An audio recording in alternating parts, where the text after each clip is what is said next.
सखी सहेली।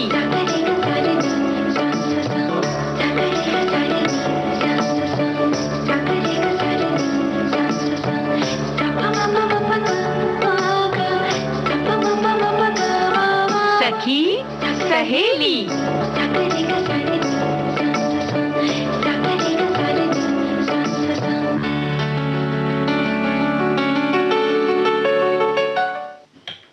सुनने वाली सभी सखियों को, श्रोताओं को दीपा माहेश्वरी और रेणु चतुर्वेदी का नमस्कार। सभी सखियां, हमारे श्रोता सब बहुत अच्छे होंगे, स्वस्थ होंगे, है ना रेणु? कैसे पता चला? जब आते हैं हम यहाँ पर तो जब एक मन प्रसन्न सा रहता है जी, और ऐसा लगता है शायद बाहर जो हमारे सुनने वाले श्रोता हैं आज कुछ प्रसन्नचित होंगे, स्वस्थ होंगे, और मौसम भी कुछ ऐसा है ना, खूब सारी चीजें खाने को भी मिल रही हैं, तरह तरह के हर रंग के सब्जियां बाहर उपलब्ध है, तो खूब खाइए आजकल। हाँ, ये बात तो है। और वैसे भी हम जब किसी के लिए भी कल्पना करते हैं या सोचते हैं तो हम यही मानकर चलते हैं कि सब कुशल मंगल होगा, सब अच्छा होगा। जैसे कि पहले हम चिट्ठी में लिखते थे यत्र कुशलम तत्रास्तु, यानी यहाँ सब कुशल मंगल है, और ऐसी आशा करते हैं कि वहां पर भी सब कुशल मंगल होगा जी। तो इसी आशा के साथ हम आज अपने कार्यक्रम की शुरुआत करेंगे। शुरुआत तो हो चुकी है दीपा। अब ये बता दो कि आज कार्यक्रम में हम क्या क्या लेकर हाजिर हैं। जैसे कि आज हम उचित प्रबंधन के फायदे बताएंगे, और इको फ्रेंडली शादियों का मौसम चल रहा है ना, बहुत सारी शादियां हो रही हैं, और हमारी रिश्तेदारों से सुनते हैं कि हम बिल्कुल फुर्सत नहीं, हमें फोन न लगाना, हम शादियों में जाने में बहुत बिजी हैं। वैसे तो अब उस पर भी विराम लगने वाला है, शादियों का मौसम 1 महीने के लिए रुकने वाला है, लेकिन फिर भी इको फ्रेंडली शादी, इसके बारे में बताएंगे। और स्वतंत्रता सेनानी पार्वती गिरी के बारे में हम चर्चा करेंगे जी। और आज बड़ा खास दिन है, आज है सरदार वल्लभ भाई पटेल की पुण्यतिथि। जी हाँ, तो हम उन्हें याद करते हैं, नमन करते हैं। सरदार वल्लभ भाई पटेल हमारे सभी जानते हैं, जिन्हें लौह पुरुष कहा गया जी। स्वतंत्रता के समय रेणु जी, भारत में लगभग 600 देसी रियासतें थी, जो अपने आप में वो अलग अलग थी, एकजुट नहीं थी। तो इनका क्षेत्रफल उस समय 40% था पूरे भारत देश का। बिल्कुल। और ऐसे में आपने, यानी कि सरदार पटेल ने आजादी से ठीक पहले ही कई देसी राज्यों को भारत में मिलाने का काम शुरू कर दिया था। जी हाँ, और जिस तरह से उन्होंने काम किया, उन्हें इसीलिए लौह पुरुष कहा गया, क्योंकि भारत के पहले आप गृह मंत्री बने, और भारतीय रियासतों के विलय की जिम्मेदारी उनको सौंपी गई, और ये विलय आजाद भारत देश की पहली उपलब्धि कही जा सकती है दीपा, है ना। और ये तो सब जानते हैं कि सरदार वल्लभ भाई पटेल का इसमें विशेष योगदान रहा है कि इस बड़े कार्य के लिए बिना किसी सैन्य बल के लिए आवश्यकता को महसूस भी नहीं किया, बल्कि उन्होंने खुद जैसे तैसे, जिसको जैसी जरूरत पड़ी उस तरह से उन्होंने मनाया। किसी को, मतलब कह सकते हैं, हर अस्त्र शस्त्र का इस्तेमाल किया, यानी बातचीत के। और इस तरह से उन्होंने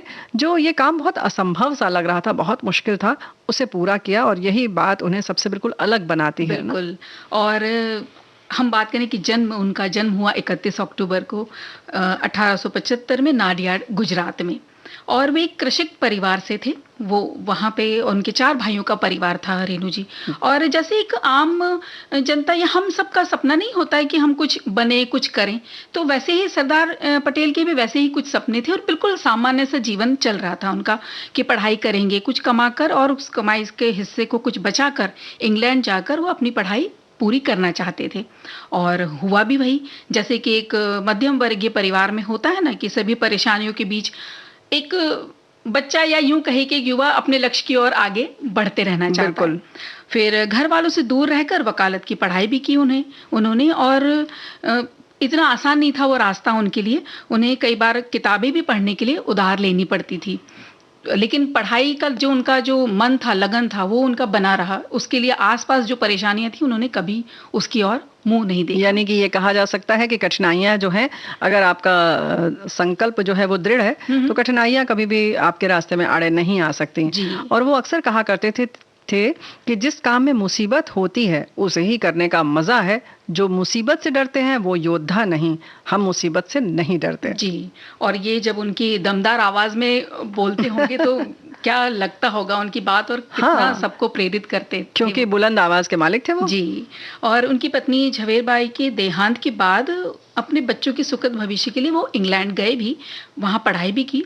36 महीने का वो उनका पूरा कोर्स था, जो कि उन्होंने 30 महीने में पूरा कर दिया, क्योंकि उन्हें घर वापस जल्दी आना था और उनको ये था कि मैं अच्छे से पढ़ लूँ और अपने देश वापस जाऊँ। मैं वहाँ पे कॉलेज में उन्होंने टॉप भी किया, और जब वो वापस आए तो अहमदाबाद में प्रसिद्ध बैरिस्टर बने, सफल बैरिस्टर बने, और इसी तरह वो काम कर रहे थे। लेकिन नियति को तो कुछ और ही मंजूर था, उसने कुछ और तय कर रखा था, क्योंकि वो दौर ही था स्वतंत्रता आंदोलन का। तो सरदार वल्लभ भाई पटेल भी गांधी जी के विचारों से प्रेरित हुए, सामाजिक बुराइयों के विरोध में आवाज उठाने लगे, अपने भाषण से लोगों को इकट्ठा करने लगे, और धीरे धीरे उन्हें ही नहीं पता चला कि वे कब सक्रिय राजनेता थे, राजनीति का हिस्सा बन गए और सक्रिय राजनेता बन गए। जी, और आप गांधी जी के साथ हर आंदोलन में महत्वपूर्ण भूमिका निभाते रहे, जैसे कि खेड़ा आंदोलन है, जहां किसानों को अंग्रेजों ने कर देने से मना कर दिया था। अंग्रेजों को कर देने से मना कर दिया था। अंग्रेजों को मना कर दिया था। और ये जब स्वाधीनता की बात आती है ना उस आंदोलन के बाद, तो इतिहास में बहुत बड़ी उपलब्धि मानी जाती है कि कर नहीं दिया हमारे देश के किसानों ने। जी। और साथ एक आंदोलन के रूप में आगे आए ना। जी। और पूरे परिवार ने उस वक्त, उनके पूरे परिवार ने अंग्रेजी कपड़ों का बहिष्कार भी किया और खादी को अपनाया, जैसे सभी लोग अपना रहे थे, इनके परिवार ने भी अपनाया। जी हाँ, ये आंदोलन जो है, जिसकी वजह से ये ज्यादा जाने जाते हैं, जो 1918 में हुआ। बुलंद आवाज का मालिक अपनी वाक शक्ति की जो उनकी जो थी ना, कहना चाहिए बहुत बड़ी ताकत थी उनकी, वो जिसकी वजह से उन्होंने बहुत सारी रियासतों को मना लिया। और इसी के प्रभाव के कारण ही सरदार पटेल का लोग साथ देते, जैसे कि बारडोली सत्याग्रह में लोगों को कर न देने के लिए प्रेरित किया। एक ऐसी ही बड़ी जीत हासिल की कि गांधी जी ने उन्हें सरदार की उपाधि दी। जी। और असहयोग आंदोलन में गांधी जी के साथ भ्रमण किया, और लोगों के साथ साथ आंदोलन के लिए भी धनराशि उन्होंने इकट्ठा की। जी। और भारत छोड़ो आंदोलन में महत्वपूर्ण हिस्सेदारी जब दे ही रहे थे वो, तो जेल भी गए। 1932 में आपको भारतीय राष्ट्रीय कांग्रेस का फिर बाद में अध्यक्ष भी बनाया गया। आजादी के बाद वे देश के गृह मंत्री और उप प्रधानमंत्री के रूप में चुने गए। इस पद पर रहते हुए राज्यों को देश में मिलाने का काम, जैसे कि पहले बात कर रहे थे कि उन्हें लौह पुरुष की छवि मिली। और 1948 में गांधी जी की जब मृत्यु हुई तो सरदार पटेल को बहुत गहरा आघात पहुंचा जी। और इस बात को वो बिल्कुल हृदय से स्वीकार नहीं कर पा रहे थे कि हमारे बीच गांधी जी नहीं है। और कुछ ही महीनों बाद उन्हें हार्ट अटैक हुआ और स्वास्थ्य उनका बिगड़ता चला गया। और आज जो दिन है, यानी 15 दिसंबर 1950 को वे सभी को अलविदा कह गए। ऐसे तेजस्वी व्यक्तित्व के धनी सरदार पटेल के नाम से कई शैक्षणिक संस्थाएं हैं, हवाई अड्डे हैं, मार्ग हैं, स्थल हैं, और होना भी चाहिए। जी। 1951 में आपको भारत रत्न से सम्मानित किया गया, फिर आपके जन्मदिन पर 31 अक्टूबर को। लेकिन 2013 में आपकी स्मृति में स्टैच्यू ऑफ यूनिटी, ये स्मारक बनने का शुभारंभ हुआ जी। और उद्घाटन हुआ 31 अक्टूबर को ही, लेकिन 2018 में। मतलब अभी हाल ही में बनी है। हाल ही में बनी। और ये तो बहुत प्रसिद्ध स्मारक है, और देश के, मुझे लगता है सभी लोग जानते होंगे, हमारे श्रोता भी जानते होंगे इस स्मारक के बारे में। बहुत सारे लोग हमारे घूम कर भी आए होंगे। हाँ? जी बिल्कुल। और जैसे कहते हैं ना, रेणु जी के कर्म ही जीवन है, तो इस तथ्य को पे जो सत्य का प्रकाश देते हुए बैरिस्टर से वल्लभ भाई, पहले बैरिस्टर थे वल्लभ भाई पटेल जी, फिर बने सरदार पटेल, और फिर लौह पुरुष वल्लभ भाई पटेल इस नाम से विश्व प्रख्यात हुए। बिल्कुल। और आप हमेशा कहते थे, फालतू मनुष्य सत्यानाश कर सकता है, इसलिए सदैव कर्मठ रहें, क्योंकि कर्मठता से ही ज्ञानेंद्रियों पर विजय प्राप्त कर सकते हैं जी। तो ये बात बहुत महत्वपूर्ण है। हमारे एक साथी ने लिखकर भेजा है, सरदार पटेल आधुनिक भारत के शिल्पी थे। उनके कठोर व्यक्तित्व में विस्मारक जैसी संगठन कुशलता, कौटिल्य जैसी राजनीति, सत्ता तथा राष्ट्रीय एकता के प्रति अब्राहम लिंकन जैसी अटूट निष्ठा थी। सरदार पटेल को सरदार नाम बारडोली सत्याग्रह के बाद मिला, जब बारडोली कस्बे में सशक्त सत्याग्रह करने के लिए उन्होंने ये बागडोर ली, तो उन्हें बारडोली का सरदार कहा गया। बाद में सरदार उनके नाम के साथ ही जुड़ गया।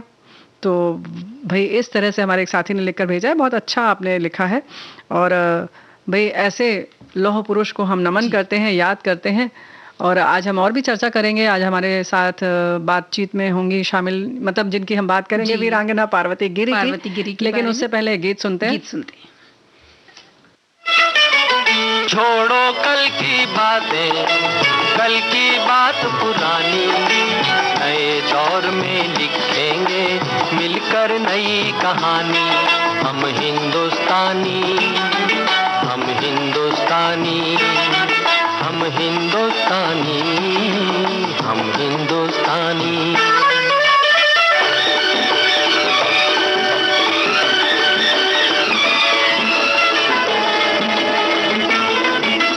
आज पुरानी जंजीरों को तोड़ चुके हैं, क्या देखें उस मंजिल को जो छोड़ चुके हैं।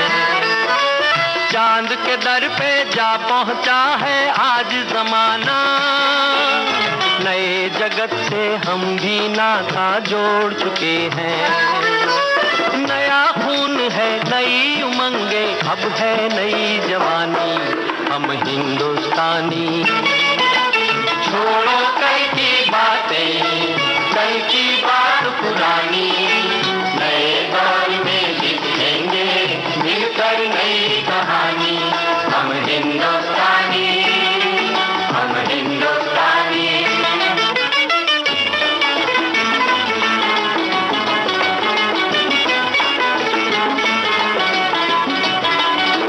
आओ मेहनत को अपना ईमान बनाए, अपने हाथों को अपना भगवान बनाए। राम की इस धरती को, गौतम की भूमि को, सपनों से भी प्यारा हिंदुस्तान बनाए। नया खून है, नई उमंगे, अब है नई जवानी। हम हिंदुस्तानी, छोड़ो कल की बातें, कल की बात पुरानी, नए दौर में लिखेंगे मिलकर नई कहानी। हम हिंदुस्तानी, हम हिंदुस्तानी।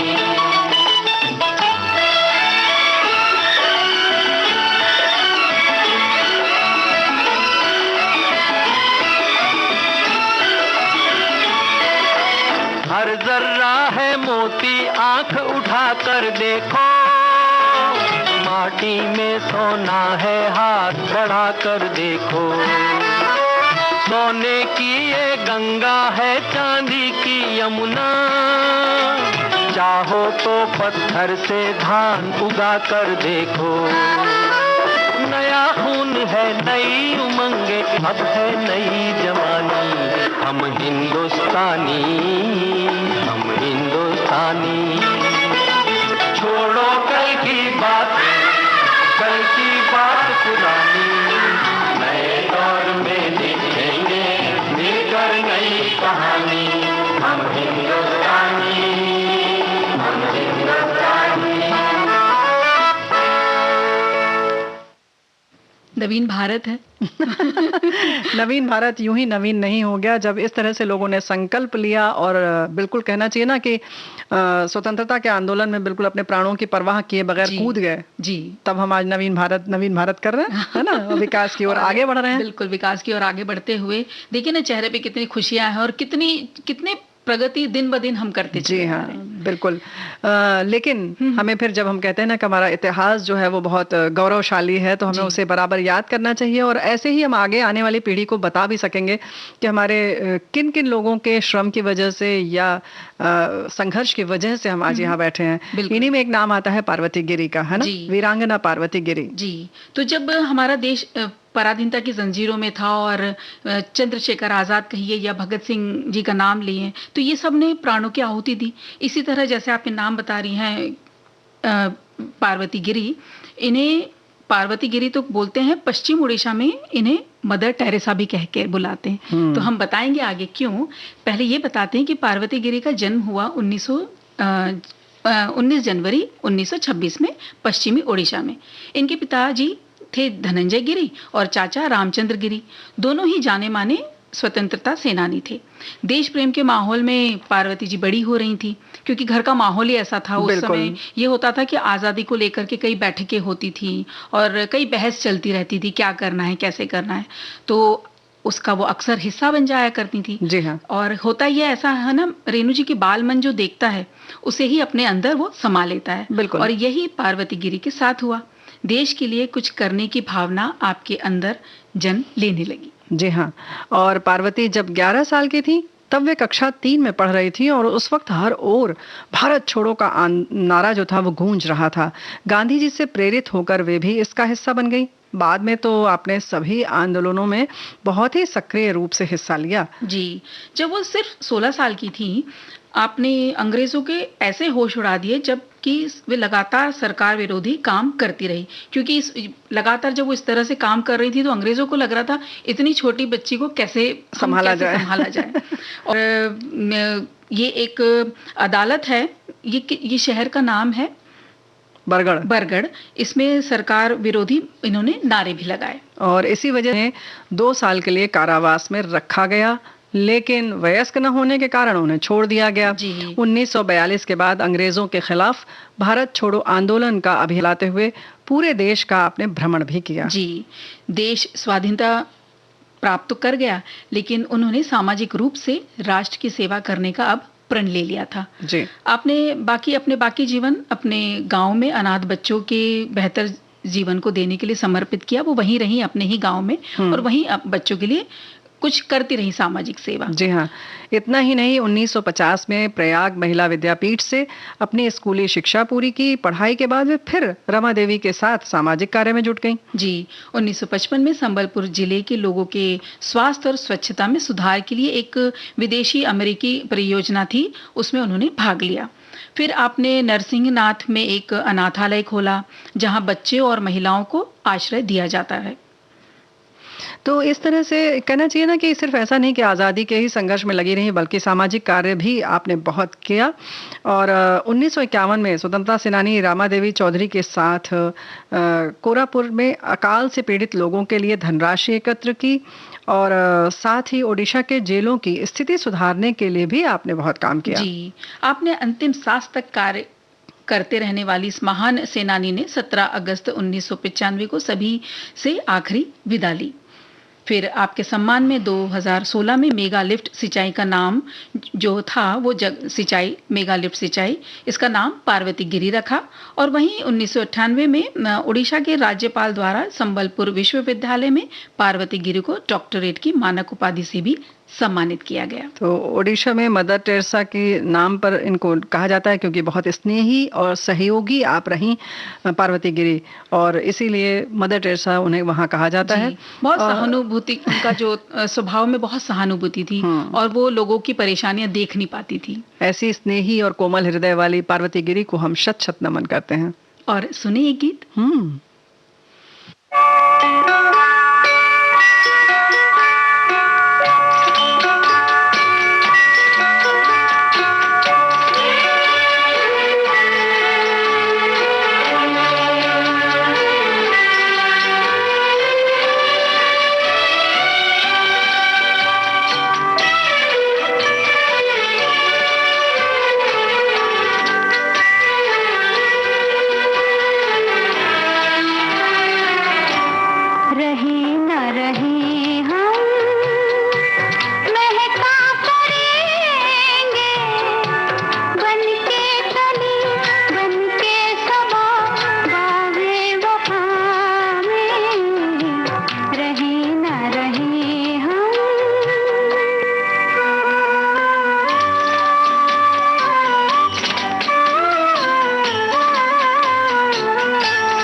सदा की सुनोगे चलते चलते, वहीं पे कहीं हम तुमसे मिलेंगे, बनके कली बनके सबा बागे वफा में, रहे ना रहे हम महका करेंगे, बनके कली बनके सबा बागे वफा में, रहे ना रहे हम।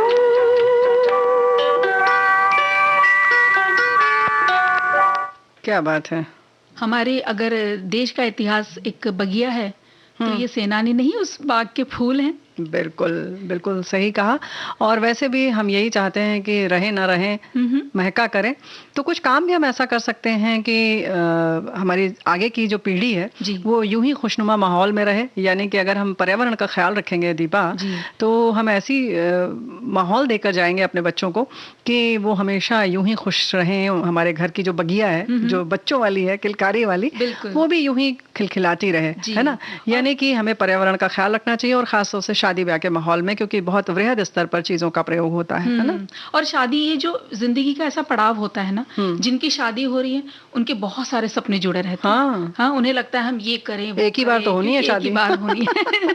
और माता पिता को भी लगता है भाई मेरे बच्चे की शादी एक ही बार होनी है। वो सारी जिंदगी माता पिता तो पैसे बचाएंगे, कहीं बचत करेंगे, कहीं कड़ी मेहनत करेंगे, और फिर पैसे बचा बचा के खूब चाहेंगे कि धूमधाम से शादी करें। मतलब कि उनके जिंदगी का भी ये एक महत्वपूर्ण पड़ाव बन जाता है। बिल्कुल। तो तरह तरह के व्यंजन बनते हैं, पकवान होते हैं, कैसी होगी मेजबानी, क्या सजावट होगी, क्या तोहफे दिए जाएंगे, इन सब चीजों पर बहुत ज्यादा काम किया जाता है या ध्यान दिया जाता है। यूं कहें कि बहुत सारी चर्चाएं होती हैं, क्योंकि जीवन का एक अटूट सत्य है परिवर्तन। इसी तरह से परिवर्तन अब क्या हम शादी में नहीं ला सकते? बिल्कुल ला सकते हैं, और थोड़ा थोड़ा देखने में आ भी रहा है कि आज का जो युवा है वो थोड़ा जिम्मेदार होता चला जा रहा है, और कई परिवार भी होते चले जा रहे हैं, ऐसी बात नहीं है। तो ब्याह शादी वैसे तो देखा जाए तो रेणु जी कि व्यक्तिगत उत्सव हो गया है ना। ये हम ये नहीं कह सकते कि हाँ भाई अड़ोस पड़ोस में भी हल्ला मचे, कोई जरूरी नहीं है। जी हाँ। और अब हम देख रहे हैं कि पर्यावरण का ध्यान रखते हुए और अपनी जिम्मेदारी का ध्यान रखते हुए जो आज का युवा है इसे सामाजिक उत्तरदायित्व के रूप में ले रहा है। और ये बदलाव जो है, जो चेंज आ रहा है, ये बहुत खूबसूरत लग रहा है कि वो सोच रहे हैं कि नहीं, हमें ये चीज़ का दूषित नहीं करना है, हमें ये खराब नहीं करना है, हमें कुछ वेस्ट नहीं करना है। तो वो बहुत पहले से सोचने लग जाते हैं। तो आप और हम कितना सोच रहे हैं इस पर एक बार गौर करना होगा। तो कुछ सुझाव हैं या कुछ ऐसी बातें हैं जो हम देखते हैं या जो विचार करते हैं, जैसे कि इसमें हम क्या क्या कर सकते हैं जिसको कि हम कह सकते हैं कि ये शादी इको फ्रेंडली शादी रही। जैसे कि कागज का आमंत्रण पत्र बनता है, बहुत खूबसूरत, हम उसमें डिजाइन करते हैं, सब कुछ होता है। तो क्या हम इसे इको फ्रेंडली करने के लिए कागज का प्रयोग न करें और कार्ड बन भी जाए, लोगों तक निमंत्रण पहुंच जाए, ऐसा भी किया जा सकता है? जैसे कि किया जा सकता है। तो तरीके आप बता रही हैं कि मैं बताऊं? जानते तो सभी हैं कि डिजिटल युग है, तो उसको किस तरह से किया जाए। बिल्कुल। आप चाहे तो ई कार्ड ले सकते हैं, आजकल तो सोशल मीडिया है, उसके मदद से भी आमंत्रण पत्र भेज सकते हैं। और चाहे तो घर का अगर कोई वयस्क है उनसे एक वीडियो बना लीजिए आप, वो वीडियो जहाँ पे वो आमंत्रण दे रहे हैं, तो वो भी कितना अच्छा लगेगा ना कि घर का कोई वयस्क सदस्य है, वो जब आमंत्रण देता है अपनी आवाज में, जब हम उन्हें देख पाते हैं तो वो बहुत सुंदर लगता है। वो शायद कागज के आमंत्रण पत्र से भी ज्यादा अच्छा लगेगा, क्योंकि इसमें लगेगा कि उन्हें व्यक्तिगत तौर से आमंत्रित किया जा रहा है, कोई जैसे कि घर आकर उन्हें बुला रहा है कि शादी में जरूर आना। तो कुछ इस तरीके की चीज है। अब बात आती है कि कटलरी, जिसका कि प्रयोग जरूरी है और होना ही है। घर में अगर आपके पहले से मेहमान है तो भी कटलरी तो चाहिए, प्लेट, कटोरी, चम्मच, सब कुछ चाहिए। तो इसमें हम अक्सर तो बड़ी आसानी से सब कुछ करने के लिए चाहते हैं कि यूज एंड थ्रो प्लास्टिक के ले लिए जाएं।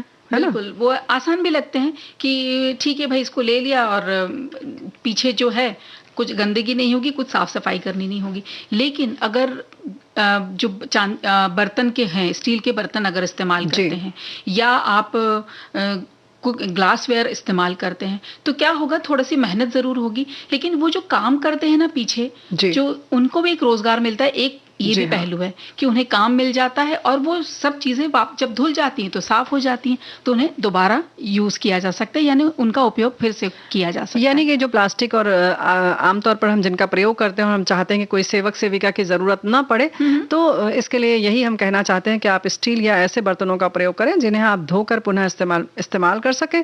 और जाहिर है कि हम बहुत सारे वेस्टेज और जो व्यर्थ जो हम कचरा है वो बचा सकते हैं, जी। वो नहीं फेंकना होगा हाँ, आपको। और जैसे टिश्यू पेपर होते हैं तो उसकी जी। जगह कपड़े के बने जो टिश्यू है उसका इस्तेमाल किया जा जी। सकता है। तो वो अगर आप चाहें तो घर ले जाइए, उसको धो धा के फिर से इस्तेमाल कर सकते हैं लीजिए, रुमाल की तरह। वो भी बहुत महंगे नहीं होते हैं। जी, वो भी बहुत महंगे नहीं होते हैं। जी हाँ।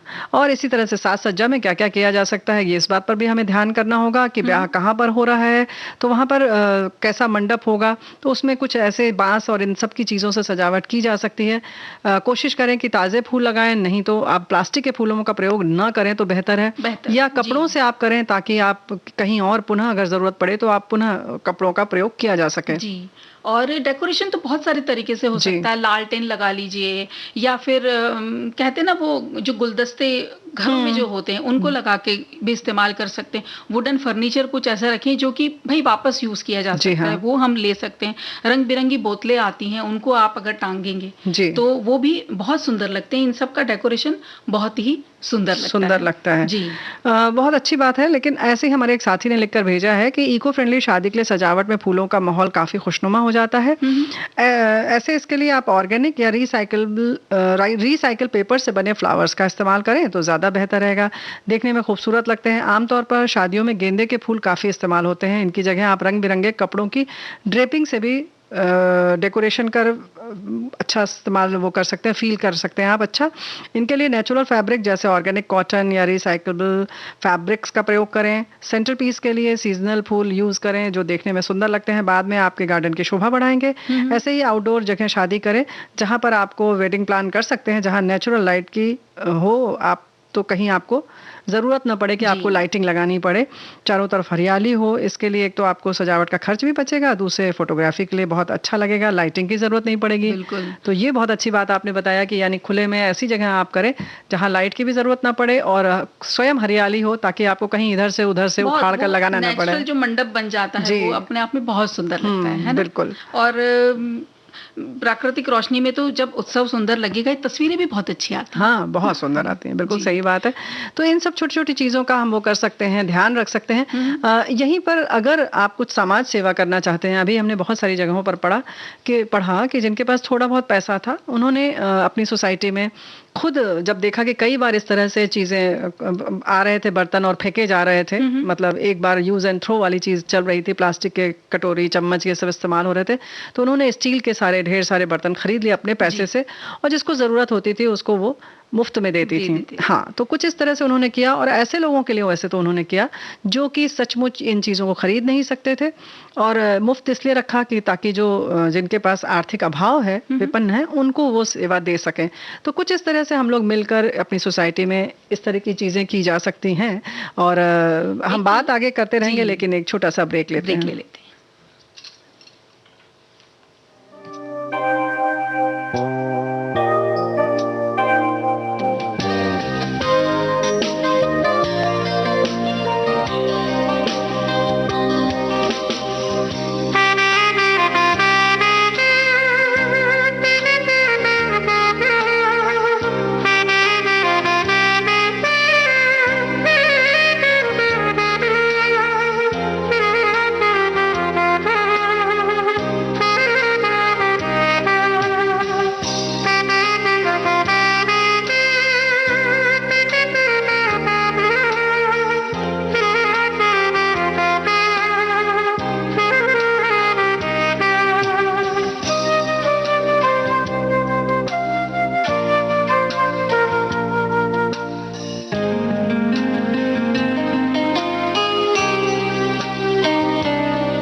अंतराल के बाद फिर हम आ गए हैं इको फ्रेंडली शादियों के बारे में बात करें। शादियों के बारे में बात करने के लिए तो जैसा कि हम कह रहे थे कि कुछ इस तरह से प्रयोग किए जा सकते हैं, कुछ लोग मिलकर। एक किसी परिवार में दीपा हमने देखा कि एक ही शहर में इत्तेफाक से 2 भाई और 2 बहन रहते थे, और 2 बहनों की भी शादी वहीं हुई। तो उन लोगों ने क्या किया कि जितनी भी उन्हें प्लेट्स खरीदनी थी, लगभग सबके घर में 1-1 दर्जन तो होती ही है स्टील की प्लेट, तो वो उन्होंने बताया बहुत अच्छे से, क्योंकि हमारे यहाँ काम पड़ा तो उन्होंने कहा आप कहिए तो मैं आपको करीब 50 प्लेट्स पहुंचा सकता हूँ। मैं कैसे? बोले घर की है बिल्कुल। तो हमने कहा क्या? बोले हम लोगों ने चारों लोग एक तरीके की ही प्लेट्स, कटोरी, चम्मच रखते हैं, और जिसके घर में भी काम पड़ता है सब जगह सब लोग वहां पहुंचा देते हैं, और उसके बाद वो इस्तेमाल हो जाता है। फिर धोकर जब खत्म हो जाता है उत्सव तो हम सब अपने अपने घर में अपना अपना सेट ले आते हैं। तो एक तरह से इतनी प्लेट इकट्ठा हो जाती हैं। तो कुछ कितना अच्छा ये भी उपाय है ना जी। ये सोचना भी कितनी अच्छी बात है कि एक जैसे ले ले तो ये आगे भी कहीं काम आ सकते हैं। उनके तो उन्होंने बोला हम लोग कभी भी बाहर से बर्तन मंगवाते ही नहीं है, हमारे यहाँ के तो छोटे मोटे फंक्शन बहुत आराम से निकल जाते हैं। तो इस तरह से आप सफाई स्वच्छता की जब बात आती है तो हमारे स्वास्थ्य के लिए भी अच्छा है, घर के बर्तन इस्तेमाल में आते हैं, लेकिन फिर भी आप सामूहिक रूप से कहीं अपने घर में अगर सोसाइटी है तो मिलकर भी ये एक काम किया जा सकता है कि पूरी सोसाइटी के लोग मिलकर एक पूरा कहना चाहिए सेट खरीद लें सारे बर्तनों का और अपनी सोसाइटी में रख लीजिए, ताकि हर बार इस तरह का कोई भी समारोह हो तो इसका इस्तेमाल किया जा सकता है। और जब इतनी बातें हो रही है ना शादी का तो गीत सुनने का मन कर रहा है। बिल्कुल।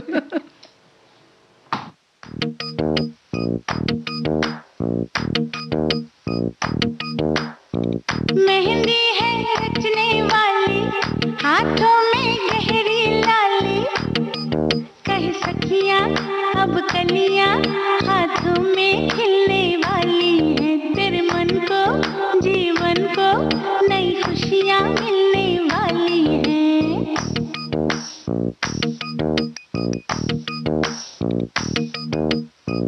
मेहंदी है रचने वाली, हाथों में गहरी लाली, कह सखियां अब कलियां हाथों में खिलने वाली है, तेरे मन को जीवन को नई खुशियां मिलने वाली है। ओ हरियाली वन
शादी ब्याह की बात हो और भोजन की बात ना हो, या फिर इस तरह के गीत की बात नहीं, चर्चा ना हो, तो अधूरा सा नहीं लगेगा? अरे बिल्कुल, क्यों नहीं होगी, ये पहले बताओ, है ना। खाने पीने की बात होती है, तरह तरह के व्यंजन बनते हैं, जैसे हमने पहले ही कहा ना कि उसकी तैयारी कितनी होती है, कितने दिनों पहले से तो फहरिस्त बनती है कि जब आएंगे मेहमान तो सुबह नाश्ते में क्या दिया जाएगा, फिर उसके बाद अगर सर्दी का मौसम है तो चाय वगैरह गर्म वो देना जरूरी है, फिर उसके बाद एक भोजन का समय आ जाता है जो दिन का भोजन होता है, और दिन का भोजन खत्म नहीं होता है कि फिर वापस चाय और कॉफी के समय क्या दिया जाएगा। बिल्कुल, ये तो है, ये तो होता ही है, सदियों से होता आ रहा है, पूरे तैयारी की जाती है क्योंकि मेहमान आते हैं, आपके घर में ऐसा मौका है। लेकिन इको फ्रेंडली शादी के लिए हम इनमें किन किन चीजों का ख्याल रख सकते हैं, ये बहुत महत्वपूर्ण है ना दीपा। बिल्कुल। और क्या होता है कि उस वक्त जैसे समझ लीजिए कि हमें लगता है कि 100-150 या 200 लोग आने वाले हैं, तो बनाया तो थोड़ा ज्यादा ही जाता है क्योंकि कमी ना पड़ जाए, और फिर इसमें ये होने लग जाता है कि धीरे धीरे धीरे धीरे वो चीजें इतनी बढ़ती चली जाती कि कभी कभी हम रोक नहीं पाते खुशी के मारे। हमको लगता है नहीं, सुबह तो 5 प्रकार की चीजें होनी ही चाहिए, दोपहर के खाने में कुछ 11 प्रकार के व्यंजन ना हो तो हमें बहुत खाली खाली लगेगा, क्या हमारे मेहमान सोचेंगे, और रात्रि का भोजन तो फिर और ज्यादा ही होना चाहिए। हाँ, वैसे अगर देखा जाए तो शायद पहले के जमाने में ये कुछ ज्यादा व्यंजन इसलिए बनते थे कि सब तरह के लोग हैं, हो सकता है उनको 1-2 सब्जी न पसंद आए, इसलिए 3-4 सब्जी बनती थी। लेकिन जैसे लगता है कि अब एक इसमें भी प्रतियोगिता सी हो गई है कि अच्छा उनके घर में इतना 4 तरह का मिठाई थी तो हमें तो कम से कम 5 बनाना ही चाहिए, उनसे कम कैसे हो सकता है। तो भाई हम तो गुजारिश यही करेंगे दीपा कि कोशिश करें कि व्यंजनों की संख्या जब कम रहती है तो जितने आप नंबर लोगों के गिन के खाना बनवाते हैं वो तभी फिट बनता है, क्योंकि व्यंजन के नंबर जब ज्यादा हो जाते हैं, कई ज्यादा व्यंजन हो, तो जाहिर है कि उनकी जो है मात्रा बहुत बढ़ जाती है ना। तो जैसे कि अगर बहुत ज्यादा तरह की सब्जी है, उसमें नमकीन भी है, मीठा भी है, उसके पहले स्टार्टर भी है, दही बड़े भी हैं, तो अगर आप जहां 3 रोटी आप खाने वाले थे वहां आप 1.5 या 2 ही रोटी खा पाएंगे, है ना। तो इस तरह से चीजें बचती हैं। तो इस बात का जरूर ख्याल रखें कि कितने ज्यादा व्यंजन हैं, उसी हिसाब से अगर आपको 100 लोगों का बनवाना है तो उसी हिसाब से आप गिनती करें और उतने ही लोगों का खाना बनवाएं, है ना। और कुछ ऐसे समुदाय हैं, विशेष समुदाय, जहां पर कि समाज के लोगों ने ये बना ही दिया है नियम कि आपको या तो 5 प्रकार की चीजें बनेंगी या 11 प्रकार की चीजें बनेंगी, मतलब वो समुदाय में उतना ही बनेगा। अब चाहे वर्ग कैसा भी हो, कोई धनवान होता है तो वो चाहते हैं कि हम बहुत राजसी तरीके से सबका स्वागत करें, लेकिन अगर कोई मध्यम वर्गीय परिवार है या कोई ऐसा परिवार है उसी समुदाय का कि वो इतनी चीजें नहीं बना सकते, तो वहां पे समानता बनी रहे, तो वहां पे ये नियम ही बना दिया गया है कि 11 या 15 बस इसी तरह की चीजें बनेंगी, उसमें आप ये चीज जो खास खास चीजें हैं ये बना लीजिए, बस इससे अधिक नहीं। क्या बात है। ये तो भाई ऐसा नहीं है कि सिर्फ उस समुदाय में ही ऐसा नियम चल सकता है, ये हम कोई भी समुदाय इसका पालन कर सकता है और अपने भी नियम बना सकता है। ये बहुत अच्छी बात है। इस तरह के नियम बनाए जा सकते हैं, अपनी अपनी सोसाइटी में बनाए जा सकते हैं। ऐसे ही हमारी बहुत सारी जो सखियां हैं किटी पार्टी जैसे करती हैं तो वो भी इसमें बना देती हैं कि नहीं सिर्फ चाय के साथ सिर्फ एक कोई व्यंजन होगा, नहीं तो उसमें भी होड़ लगने लगती है। तो शादी ब्याह में इस तरीके का अगर निर्धारित कर दिया जाए तो क्या बात है, बहुत अच्छी बात है। लेकिन उसके साथ साथ अगर बचता है तो के बाद की भी व्यवस्था हमें देखनी चाहिए, है ना। चाहिए। जैसे बहुत से सामाजिक संस्थाएं हैं जो इस तरह की कामों में जुड़ी हुई हैं, जहाँ पे कि कोई शादी ब्याह है या किसी तरह का समारोह है जहाँ पे बहुत लोग आने वाले हैं, तो वहाँ पे जैसे पता होता है कि भाई खाना बच सकता है तो वो खाना उसी वक्त ही ले जाते हैं ताकि जरूरतमंद को बिल्कुल ताजा मिल सके, और ये ना हो कि भाई आज बना है तो कल दिया, नहीं, ऐसा नहीं। हाँ, क्योंकि जिसके घर में काम होता है वो तो बहुत व्यस्त होते हैं, तो ऐसी संस्थाएं हैं जो आपकी मदद कर सकती हैं, तो उन्हें आप पहले से देख लें, उन्हें चिन्हित कर लें कि अच्छा अगर आपके पास बचेगा तो आप उन्हें तुरंत संपर्क करेंगे ताकि ये जो सामान है वो उसका सदुपयोग हो सके, है ना। तो ये भी इको फ्रेंडली होने के लिए एक रास्ता है जी। अब शादी ब्याह होगी तो उसके बाद तोहफे, हाँ बिल्कुल सही बात है। तो इसमें भी ध्यान रखना चाहिए हमें। जी, शादी ब्याह का यहाँ पे भी बहुत आजकल तो बहुत इको फ्रेंडली चीजों का इस्तेमाल वैसे भी हो रहा है, सिर्फ शादी की बात नहीं है, चाहे जैसे आप बता रहे थे किटी पार्टी हो या बर्थडे का कोई समारोह हो, और कभी 25वीं सालगिरह, 75वां बर्थ जन्मदिन, इस तरह की जब चीजें मनाते हैं तो बहुत सारे इको फ्रेंडली है। जैसे कि आप पौधा, छोटे से गमले में पौधा दे सकते हैं बिल्कुल, और ना चाहे तो आजकल एक रिसाइकिल मटेरियल आता है जिसमें कागज का, जिसमें कि गुड गुड्डे गुड़िया भी आप बना सकते हैं। और उसमें वो कैसे होते हैं, वो बीज युक्त होते हैं। जी हाँ। तो आप अगर उसको बो देंगे बाद में अपने घर की बगिया हो या कहीं बाहर, आप गमले में भी अगर डाल देंगे तो पौधा निकल आएगा, तो पौधा निकल आता है। तो वो यादगार हो जाता है उस अवसर का जहां आप जाकर आए हैं या आपने किसी को वो दिया है। या अगर जैसे कि बहुत सारी जगहों पर अगर हम पारंपरिक रूप से चाहते हैं कि हाँ मिठाई के डिब्बे में मिठा रख के देना है या स्टील के डिब्बे में देना है, तो उसके लिए भी प्लास्टिक की थैली न लें, बल्कि आप जूट या किसी ऐसा थैला बनवा लें, उसमें रख कर दें ताकि वो पुनः वो प्रयोग में ला सकें थैले के तौर पर। और वो इतने सुंदर लगते हैं जो कपड़े के थैले होते हैं। और आप देखिएगा जो इसका विवाह इसके संग वो लिखा हुआ जब थैली होती है वो हम इस्तेमाल करते ही हैं घर में। बिल्कुल। तो देखिए भाई, इस तरह से आपको आजीवन याद भी रहता है कि बहुत दिनों तक जब तक वो थैली चलती है कि किस तारीख को इनकी शादी हुई थी, तो क्योंकि उसमें तिथि भी लिखी होती है, तो कुछ इस तरह से किया जा सकता है। बहुत सारे लोग आजकल केवल तरह तरह के सुंदर सुंदर रुमाल आदि भी रिटर्न गिफ्ट में देते हैं अपने विवाह में आए हुए लोगों को, तो कुछ इस तरीके के तोहफे दिए जा सकते हैं। हमने एक जगह देखा था क्रोशिये से बने मैट्स दिए थे। क्या बात है, इतने प्यारे लग रहे थे वो। और हमारे रिश्तेदारों में तो बहुत सारे के घरों में एक से वो मैट है, तो हम जब जाते हैं तो बोलते हैं अच्छा आपको भी मिला, आपको भी मिला। क्या बात है। तो इस तरह से प्रयोग में आने वाली चीजें दी जा सकती हैं और जहां तक हो सके प्लास्टिक का प्रयोग ना करें। लेकिन जो प्लास्टिक का जो प्रयोग है, वैसे तो आम जिंदगी के लिए भी हम बताना चाहते हैं कि आजकल प्लास्टिक की ब्रिक्स बन रही हैं, उनके बारे में हम बताएंगे जरूर, लेकिन एक गीत सुनते हैं पहले और उसके बाद हम इस चर्चा को जारी रखते हैं। जी।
तेरा यहाँ कोई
भाई शादी ब्याह हो और इको फ्रेंडली हो तो मजा दुगना हो जाता है। हाँ बिल्कुल।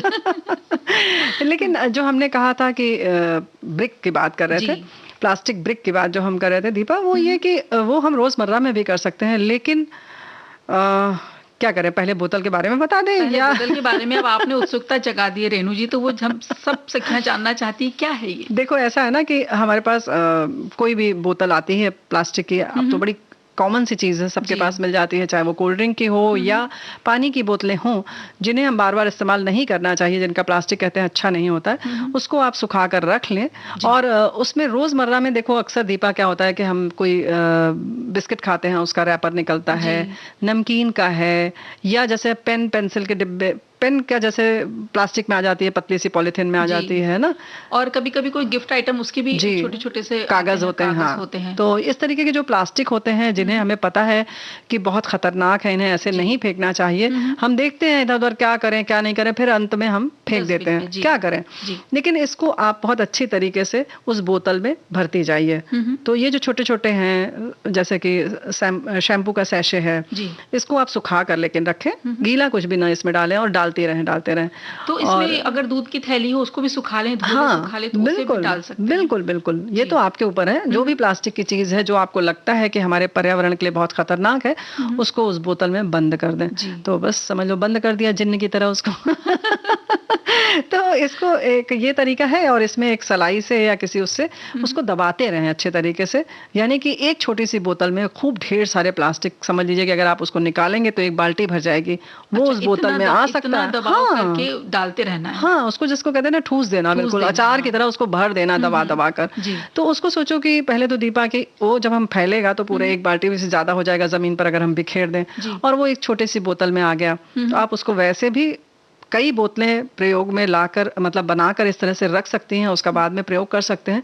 लेकिन खास तौर से शादी के बारे में इसलिए कह रहे हैं क्योंकि इस समय बहुत सारी चीजें निकलती हैं ऐसी जिनको कि हम यूं ही तितर बितर फेंकते रहते हैं, है ना।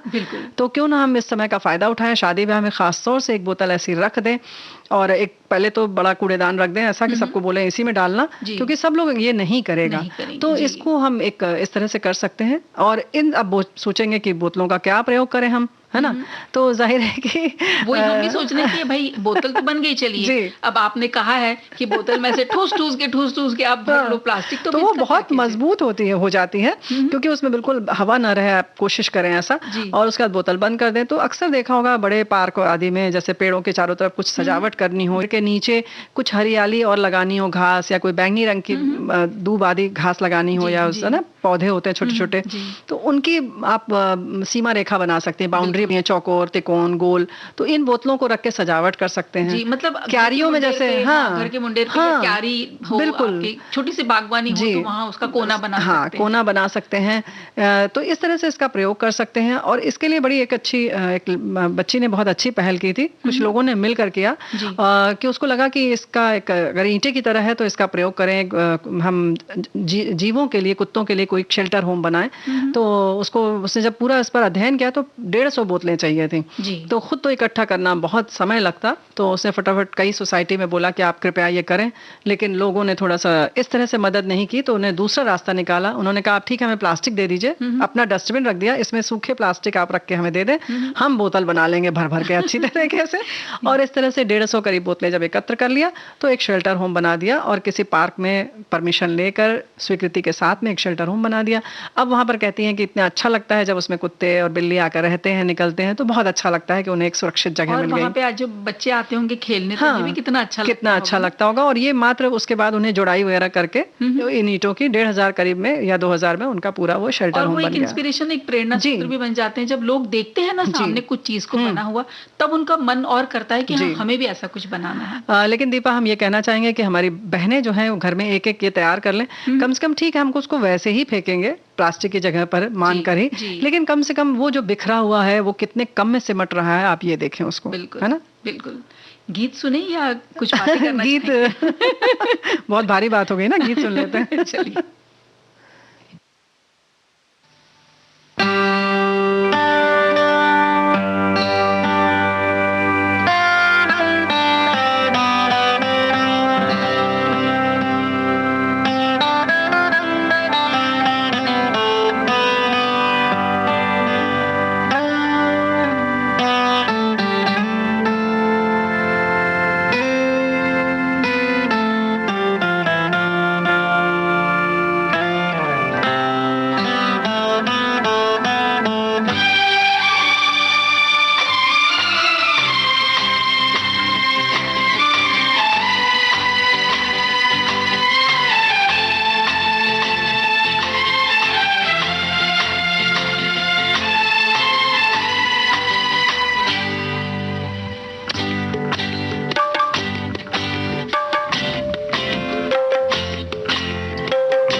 तो भाई आज ऐसी चीजें हो रही हैं, बताई जा रही हैं।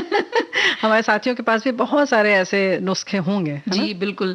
और जब किसी व्यक्ति में अगर एक अच्छा मैनेजमेंट, अच्छा प्रबंधन होगा, तो इस तरह के काम जैसे आप बता रहे हैं ना, बॉटलों में ये भरना, तो उनकी कल्पना शक्ति भी चलती रहती, कुछ ना कुछ ना, दिमाग उनका दौड़ता रहता, और वो ये हर वक्त सोचते, चाहे वो दफ्तर हो या चाहे घर हो या कहीं आपका कोई व्यापार हो, तो वहां पे वो सुंदर सजाना चाहते हैं इस तरह की चीजों से।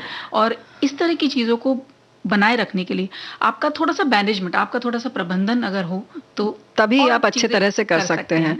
वैसे तो ये देखा जाए कि प्रबंधन अगर अच्छा है तो सच बात है दीपा, इसके लिए आपको अलग से कोई समय नहीं निकालना पड़ेगा, और आप यूं ही लगे, लोगों को देखने कर ऐसा लगेगा कि आप चलते फिरते ये सब तो कर लेती हैं। कुछ नहीं, ये सब चमत्कार जो है प्रबंधन का, यानी आपका अच्छा मैनेजमेंट। और ये कभी कहीं कहीं तो स्वभाव में ही रहता है, और कहीं कहीं पे हम अपनाते रहते हैं धीरे धीरे ये आदतों को, नहीं आपको ऐसा लगता है? बिल्कुल अपनाते रहते हैं, और अपनाते रहना भी चाहिए।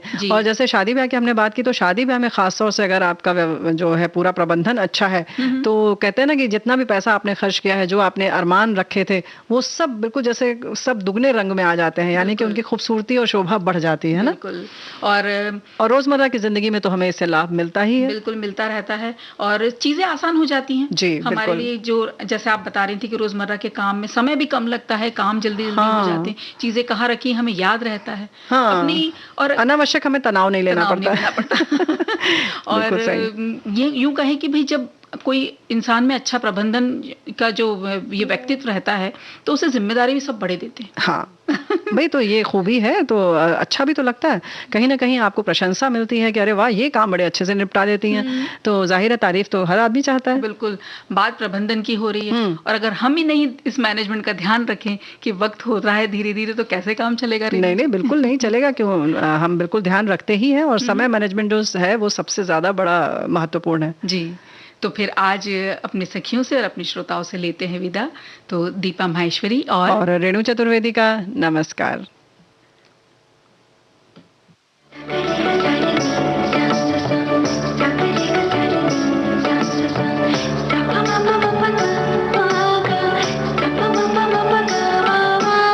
सखी सहेली।